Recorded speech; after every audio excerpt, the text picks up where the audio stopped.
Good day, my name is Nicola, and in this video I'm continuing with my explanation of partial differentiation of an implicit function.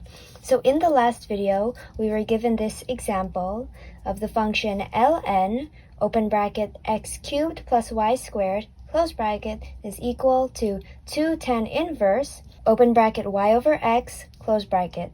And we were asked to derive x in terms of y and y in terms of x for this function.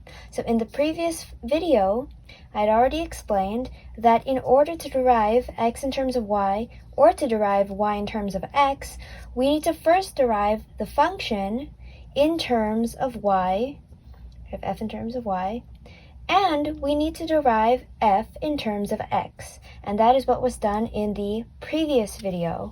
And so this video will continue directly after that. So if you haven't seen the previous video, I recommend going back to my channel and checking it out so you're all caught up. The last video, we found that the derivative of f in terms of x is equal to 3x squared over x cubed plus y squared plus 2y over x cubed plus y squared. He also found that f derived in terms of y is equal to 2y over x cubed plus y squared minus 2x over x squared plus y squared. Okay, so that is the function derived in terms of x. This is the function derived in terms of y. And we established that the formula to derive x in terms of y is equal to negative fy over fx. Okay, so here it is rewritten with fy as the numerator, as shown here, and fx as the denominator, as shown here. And looking at these many fractions within these fractions, not much can be done while they're in this form, because 2y over x cubed plus y squared has a different denominator than negative 2x over x squared plus y squared. And the same goes for the two fractions in the denominator. So what can we do to solve this? Well, we can cross multiply these fractions, multiplying the denominators by each other and multiplying this denominator by this numerator, that's why that arrow's there, and multiplying this denominator by this numerator. That way we can minus these fractions. Okay, so we cross multiply the fractions to be able to work with them as shown here. Alright, so we multiply 2y by we multiply 2y by x squared plus y squared, it's done here, and then we multiply negative 2x by x cubed plus y squared, you can see this term here, and then we multiply the two denominators by each other. And so we keep these in brackets over here as just open bracket x cubed plus y squared, close bracket, times open bracket x squared plus y squared, close bracket. And just in case the many terms in this function made it a bit confusing to understand why we cross multiplied, I have this easier example over here of 7 over 15 plus 6 over 4. Alright, so they have different denominators, and 4 is not a factor of 15. Right, so how could we possibly add these two fractions? Their denominators are different. Well, that's where we cross multiply. So we multiply 7 by 4, and we multiply 15 by 4. So that's those two arrows going in this direction. And we multiply 6 by 15, and we multiply 4 by 15. So that's the two arrows going in this direction, sort of forming a cross here. So we multiplied this entire fraction, both the numerator and the denominator, by 4.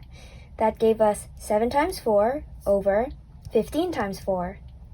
We then also multiplied this entire fraction, both the numerator and the denominator, by 15.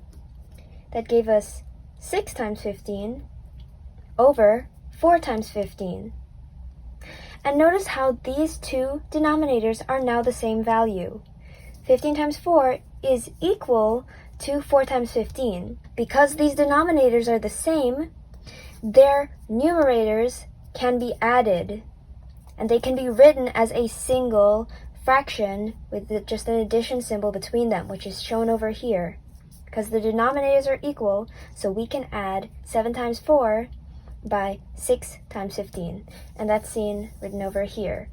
It now becomes 7 times 4 plus 6 times 15 over 15 times 4. Okay, so multiplying out these terms, we get 7 times 4 is equal to 28, 6 times 15 is equal to 90, and then 15 times 4 is equal to 60.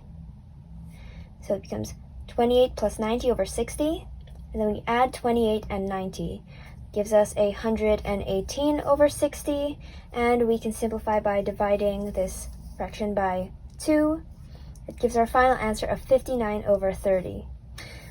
Alright, so this little example was intended to help you understand why we multiplied the numerator of this fraction by the denominator of this fraction, and why we multiplied the numerator of this fraction by the denominator of this fraction, and why we multiplied the two denominators by each other.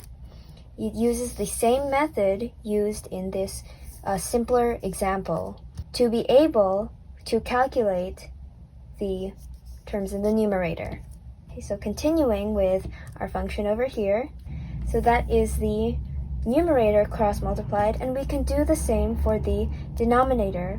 So we multiply 3x squared by x squared plus y squared, that's in here, and we can multiply plus 2y by x cubed plus y cubed, that's this bracket over here.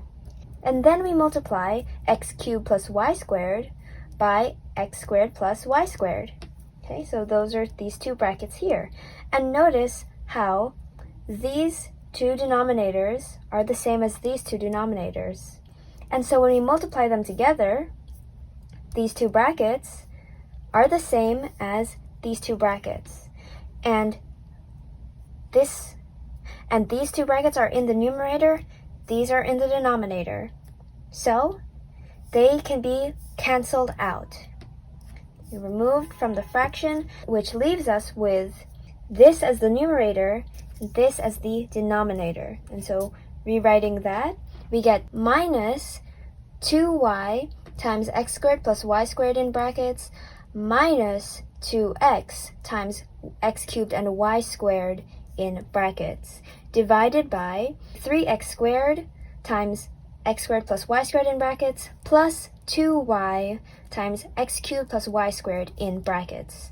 So multiplying out the brackets, we get this final answer. Okay, so multiplying them out, 2y times x squared gives us 2yx squared, 2y times y squared gives us 2y cubed, minus 2x times x cubed gives us negative 2x to the power of 4, minus 2 times y squared gives us minus 2x to the power of y. Okay, continuing expanding these brackets as well, 3x squared times x squared gives us 3x to the power of 4. 3x squared times y squared gives us 3x squared times y squared. 2y times x cubed gives us 2x cubed times y. 2y times y squared gives us 2y cubed. So this is our final answer. Don't forget the negative sign here. This is our final answer for the derivative of x in terms of y. And I also mentioned that we will find the derivative of y in terms of x. So we repeat the exact same process, except with fx on the numerator and fy in the denominator. And you can notice that the derivative of y in terms of x is the same as derivative of x in terms of y, but the inverse. Note how the numerator is 3x to the power of 4 plus 3x squared y squared plus 2x cubed y plus 2y cubed. over here. That's the numerator. But over here, that is the denominator. That just shows that the inverse of y derived in terms of x is equal to x derived in terms of y. Right, so I hope that this two-part video series helped you understand partial differentiation of an implicit function. We were given the function x cubed plus y squared is equal to 2 tan inverse y over x, and we were made to solve the derivative of x in terms of y and the derivative of y in terms of x, which we have successfully done across this two-part series.